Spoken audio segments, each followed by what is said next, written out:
She stood at the curb as 3 cops laughed from their patrol car. "Smile for us, Miss Boss," one sneered, snapping a photo. A week later, those same officers were fired. By her. But what happened in between? That's where it gets interesting. Let's start from the beginning. The heat pressed down, waves of distortion rippling above the pavement.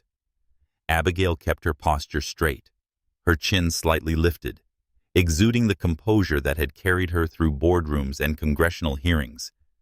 Yet here, on the cracked sidewalk of her hometown, none of that seemed to matter. The patrol car idled beside her, its engine humming, but the real noise came from inside.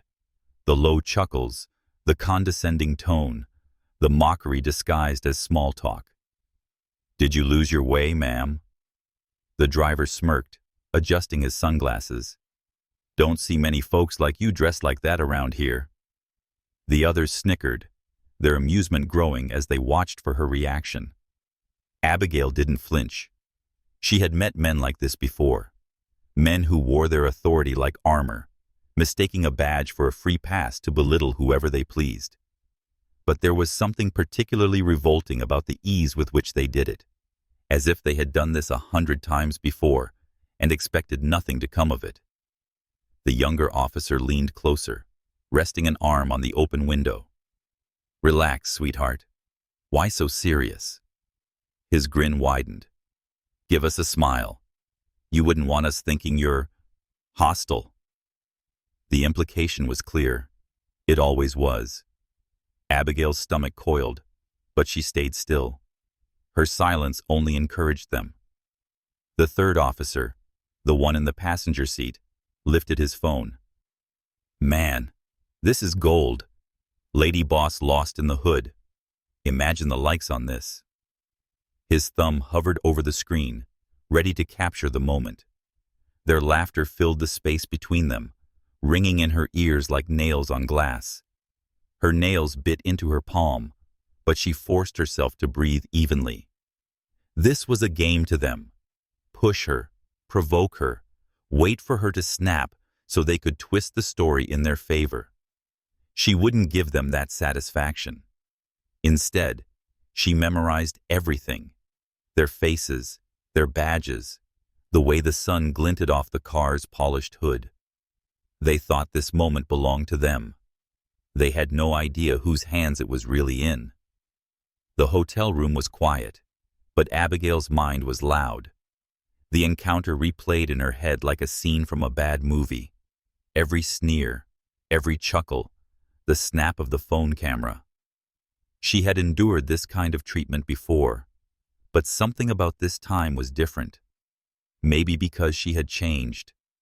She wasn't fresh out of law school anymore, wide-eyed and hopeful that intelligence and hard work were enough to break through barriers. She had spent the last decade carving a path through bureaucracy, learning how to wield power the way men like those officers did. Except she did it within the law. But what good was knowing every statute, every legal loophole, if people like them could still mock, harass, and walk away without consequence? Her phone buzzed, yanking her from her thoughts. James Carter. "We need to talk. Call me when you can." She didn't hesitate. "James?" "Abby."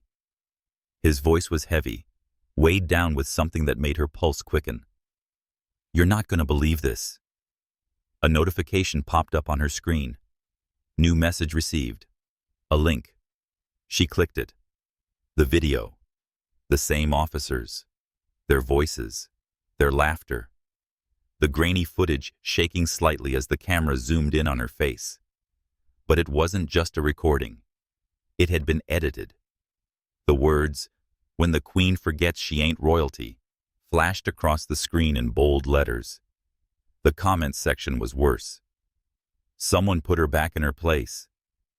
They should have arrested her for looking that damn entitled. Lady Boss? More like Lost Boss. Abigail's stomach clenched. The familiar cocktail of anger and exhaustion burned in her chest. She had fought so hard to outrun this, to become more than the stereotypes, to build a name that couldn't be dismissed with a joke. Yet here she was, reduced to cheap entertainment for people who would never know what it was like to walk in her shoes. Her fingers hovered over the screen.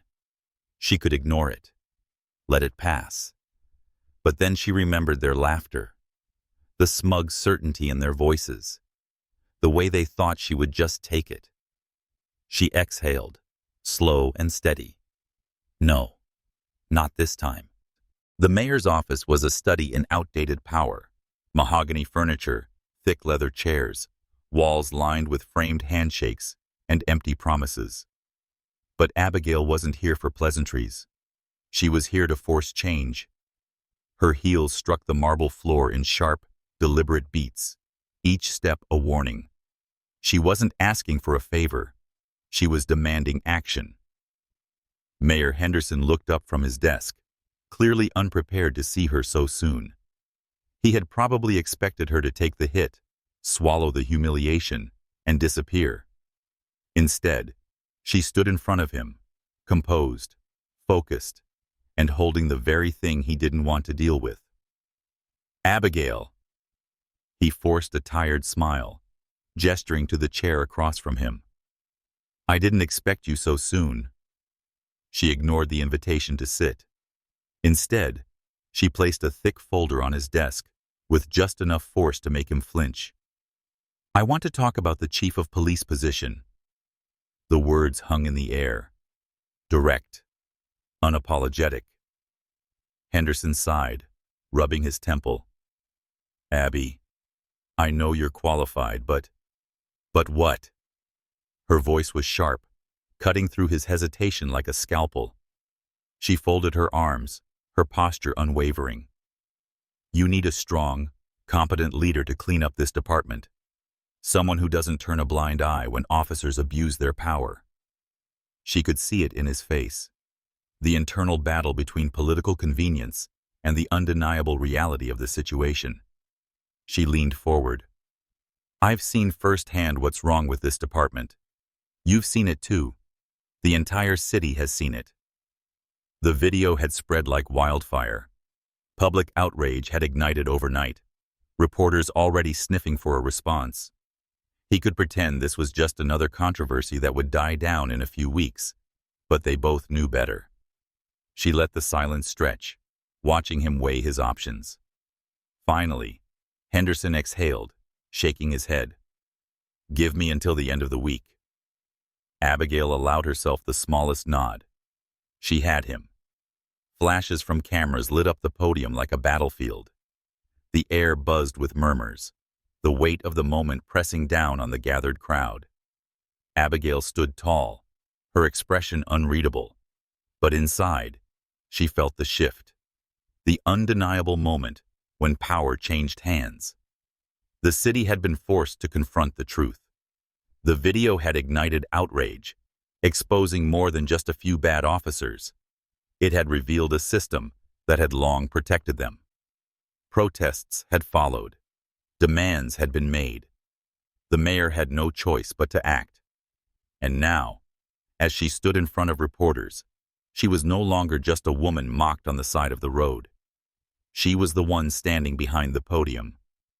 Mayor Henderson cleared his throat, stepping up beside her. The cameras turned toward him, ready for the official statement. After careful consideration, he began, his voice steady but measured, I am pleased to announce our new chief of police, Abigail Jones. The room erupted. Applause, cheers, the sound of a city that had been waiting for real change. But for Abigail, the real moment of victory came later. The new office smelled of fresh paint, an attempt to make it seem like something more than what it had been before. But the name on the door had changed. The desk, the chair, now hers. A knock. She turned. James Carter leaned in, a knowing grin on his face. You might want to take a look at this. He handed her a stack of papers. Termination reports. Her eyes scanned the names, but she already knew. 3 names. 3 faces she would never forget. The same officers who had mocked her, humiliated her, turned her into a joke for their own amusement. Fired. On her orders. She exhaled, slow and deep, letting the moment settle into her bones. It wasn't just about them. It was about everyone who had ever been laughed at, dismissed, reduced to nothing, because someone in uniform thought they could. This wasn't revenge. It was balance. Justice. For the first time in a long time, Abigail smiled.